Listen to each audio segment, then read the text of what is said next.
Now, some of you may have come across my recordings within the Harmony app to do with releasing negative thoughts and feelings, anger, sadness, fear and so on, and releasing limiting beliefs and decisions, things like I'm not good enough, I can't do it and so on. And in fact, that's the type of work I do most of when clients come to see me in my practice, helping people to work through these difficult thoughts and feelings. And sometimes it can be very hard. How is it possible to get something positive out of a negative experience, especially if that experience includes, for example, deep feelings of sadness because you've lost somebody that you love, or extreme feelings of fear because you've experienced abuse, hurt, pain. Yet this is the question, this is the task. What are the positive learnings that you can gain from that experience? And when I sometimes feel a little bit stuck, or when my clients feel a little bit stuck, I draw on the words, the writings of Viktor Frankl. Now, Viktor Frankl was a psychotherapist, and he was also an inmate in Auschwitz concentration camp. And he wrote a marvellous book, which I'd recommend to all of you, called Man's Search for Meaning.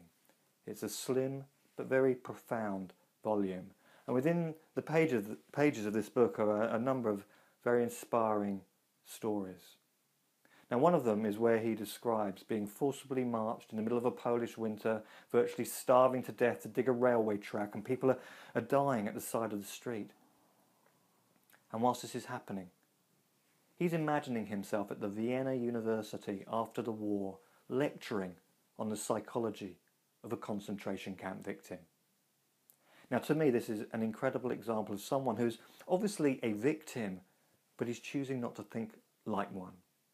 And of course, that is what he did at the end of the war. He managed to survive, and he went to the university in Vienna and lectured on that subject. Whereas most of those people, who have survived, left those countries. Who can blame them? But Viktor Frankl stayed, and he took his experience and turned it to the good. In fact, his book has been read by millions of people around the world and has inspired many people, including myself. Another story within that volume, which I found very inspiring, is where he describes being stripped naked, thrown into a cell. He believes he's going to die. And at that moment, he decides to think about all the amazing and wonderful things that have happened to him in his life. And he has this epiphany. He realizes that it doesn't matter what they do to him. They cannot take away his ability to choose what he thinks. And for me, that thought is the bedrock of all of the work that I do.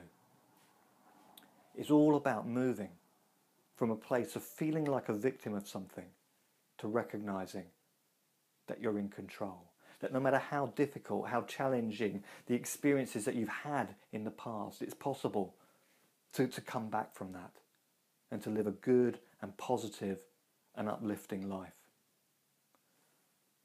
So, if there's one thing that you take from using our recordings, from working with either myself or someone like myself, is recognizing that the language that you use, even silently in your own mind, has a difference, makes a difference to how you feel.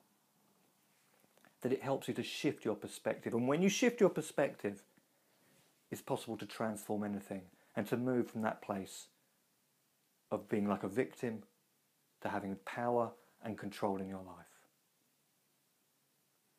So, I wish you all the health, harmony and happiness and every success that the world has to offer.